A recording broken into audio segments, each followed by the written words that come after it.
मी चुकून एका लक्झरी स्पाडेला $12,000च्या आपत्तीत बदलले. मी सेन्सरी डेप्रिव्हेशन टँकच्या अनुभवासाठी पैसे दिले होते, पण मला हे माहीत नव्हतं की मला नोरोव्हायरसचा जोरदार संसर्ग झाला आहे.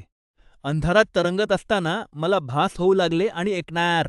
3 डिग्री ताप आला. खरंच मला तिथेच झोप लागली. जेव्हा मी जागा झालो तेव्हा तो वास असह्य होता. टँकमध्ये माझे नियंत्रण पूर्णपणे सुटले होते. तिथले कर्मचारी हादरून गेले. त्यांनी दावा केला की ते टँक सुरक्षितपणे निर्जंतुक करू शकत नाहीत आणि नवीन टँकसाठी $8,000ची मागणी केली. त्यानंतर ही किंमत वाढून $12,500 झाली. मी याविरुद्ध लढण्यासाठी एका वकिलाची नियुक्ती केली. आमचा बचाव काय होता? मी झोपलेला होतो त्यामुळे ते हे सिद्ध करू शकत नाहीत की ते मीच होतो. शिवाय, त्या दिवशी तिथे सुशी आणि पॅनकेक्स दिले जात होते, त्यामुळे कदाचित त्यांच्या अन्नामुळेच मी आजारी पडलो असेन. माझ्या वकिलाची फी जवळजवळ त्या टँकच्या किंमती इतकीच बसली. 2 वर्षांनंतर कर्माचे फळ मिळाले.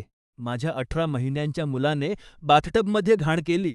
इंटरनेटवरील एका अनोळखी व्यक्तीने याचे अचूक वर्णन केले. बाप तसा मुलगा.